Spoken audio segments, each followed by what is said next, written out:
Waalaikumsalam warahmatullahi wabarakatuh.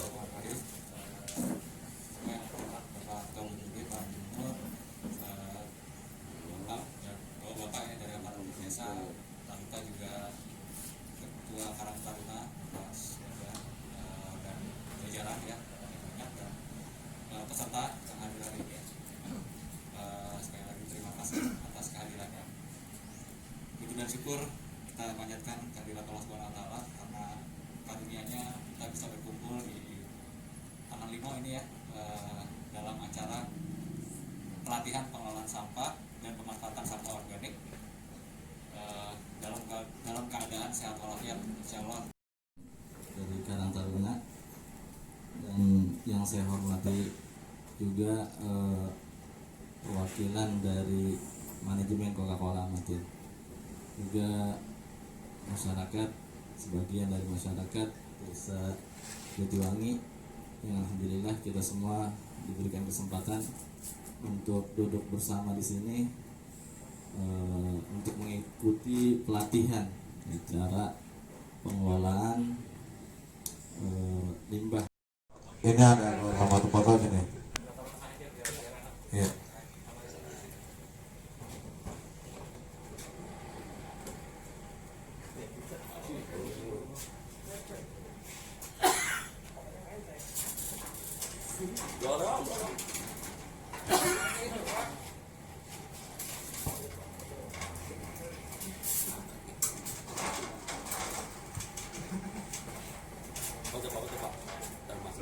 Ya, sekarang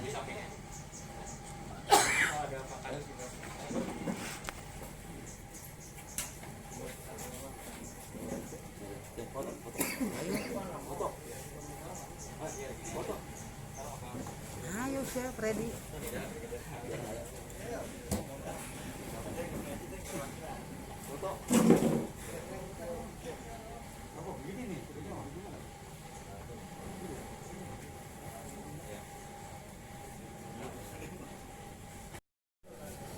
Yang terhormat Bapak Ketua BPD, Mas Dito sebagai perwakilan dari Coca-Cola Amatir, Bapak-bapak kepala dusun dan sahabat-sahabat semua.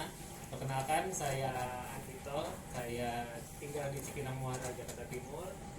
Yang hari ini sesungguhnya ingin sharing aja sebenarnya. Jadi kalau dibilang pelatihan sebenarnya bukan pelatihan, karena kesannya kalau pelatihan itu kan sesuatu yang apa ya, kita harus begini sebenarnya enggak. Justru karena saya tadi sudah dengar cerita dari Mas Dito dan bapak-bapak di sini juga katanya sudah mulai melakukan proses pengomposan, benar begitu ya Bapak Ibu?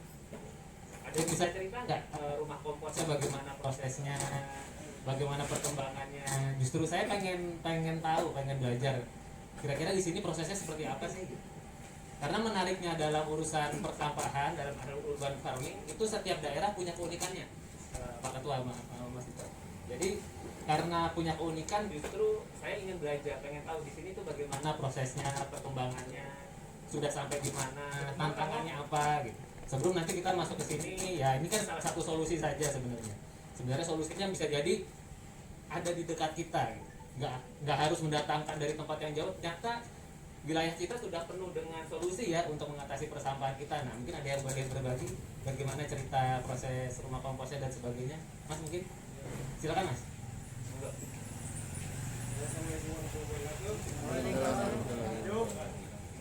Jadi gini Pak, kemarin kalau kita di rumah kompos, ketika kita udah bikin nih organiknya, Ya. kita kan pakai window. Window, oke. Window itu berarti ditebar gitu ya? Ya. Atau bagaimana? Dia ditebar.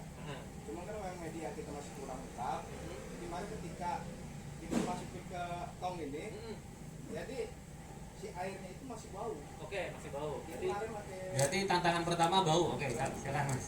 kita pakai apa? Gula merah, terus tempat juga kita pakai. Ya. Tapi tetap Oke. baunya itu ingat. Oke. Makanya kita juga pengen cari solusinya bagaimana caranya menghilangkan baunya ini. Oke. Ya. Jadi, Mas. Ada lagi mungkin Mas Mas Somo ya, Mas atau Mas Mujo panggilannya gitu. Panggil Ariel aja. Mas Ariel, oke. Apa lagi Mas selain bau, apa lagi tantangannya biasanya? Ya satu bau, terus kedua juga anggotnya dia terlalu banyak. Oke. Belatungnya banyak. Sip. Terus lagi Mas tantangannya setelah itu? paling cara pengeringannya juga kita masih belum ngerti, Oke. belum paham. Ya. Makanya kita juga kan emang nggak ada bimbing. Ya. Jadi sistem kita ini ya pakai otak kita pemikiran. kan? Keren banget. Tepuk tangan dulu dong buat Mas Mojo dan Jatiwangi sudah mulai melakukan composting. Nah, yang saya mau tanya juga proses collecting sampahnya dari warga sisa bahan organiknya seperti apa, Mas? Kita keliling, Mhm. kan ada setiap warung yang dagang sayur-sayuran, Oke. terus juga ada sisa dari masyarakat kita ambil. Mhm. Jadi kita siapin karung, Oke. kita bareng-bareng kita cacat. Caca sendiri. Ya, Pakai apa? Pakai gunting, pisau, apa? Pisau. tapi bisa. Pakai pisau gitu. Wih, luar biasa. Boleh ada info tongnya kayak apa nggak Mas Mojo? Ada fotonya nggak, gambarnya? Kayak apa sih tong komposternya gitu? Kalau ada mungkin saya bisa kasih info atau mungkin masukan mengenai si tongnya itu. Tongnya seperti ini Pak. Oke. Cuman dia Batang-batang kayu yang lagi ditebang apa segala macam udah shredding aja di sini. Anda sudah punya serbuk kayu banyak untuk kemudian bahan baku buat menggemburkan sisa bahan organiknya. Ya, jadi sudah punya ini nih. Salah satunya memang ini penting banget untuk disiapkan karena apa? Ini akan menentukan kualitas. Karena kalau dalam proses pengomposan itu berbau, berbelatung banyak, biasanya memang pupuk cairnya kurang nyaman juga gitu. Hasilnya biasanya aromanya nggak enak, terus didiemin berapa lama pun dia juga beraromanya juga seperti itu. Nah ini saya juga boleh silakan diedarkan Mas, silakan dibuka, dihirup-hirup. Tapi sekali lagi ini bukan kopi ya, Bapak Ibu semua ya.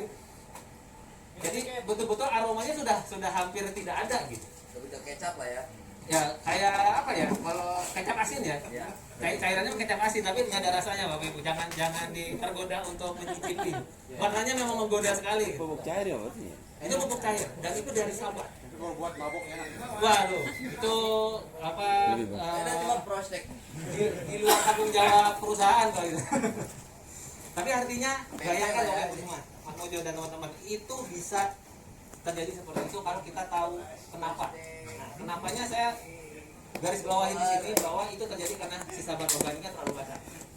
Karena terlalu basah, maka Mas Mojo perlu melakukan penggemburan. Jadi mencampur si sisa bahan organik itu yang akan masuk ke sini itu dengan penggembur dulu. Jadi jangan asal cemplungin atau kemudian diberi E4 yang sangat banyak sehingga sampahnya basah. Sehingga kemudian proses pengomposannya jadi tidak lancar. Nah, mungkin juga tips tambahan ketika nanti mungkin nanti masih bisa dimodifikasi itu tong-tongnya itu. Saya ajak teman-teman untuk membuat pipa tengah seperti ini. Nah, jadi ada pipa tengahnya. Pipa tengah ini saya menggunakan pipa yang 2,5 inci. Yang 2,5 inci yang kemudian diberi lubang. Ini sebetulnya pipa ini cuma buat pegangan aja supaya dia ada di poros. Tujuannya apa? Tujuannya supaya bagian tengahnya terolah. Biasanya mungkin ketika Mas Mojo panen, ketika digali, yang dibaliknya biasanya masih basah. Yang atas mungkin katanya udah kering, udah matang nih. Begitu digali, loh kok masih basah gitu kan? Aromanya keluar habis itu. Itu karena yang bagian tengahnya tidak terkompos. Karena apa? Padat. Udara nggak masuk di tengah. Karena itu perlu disediakan seperti ini. Bahannya boleh apa aja, boleh pakai bambu kah?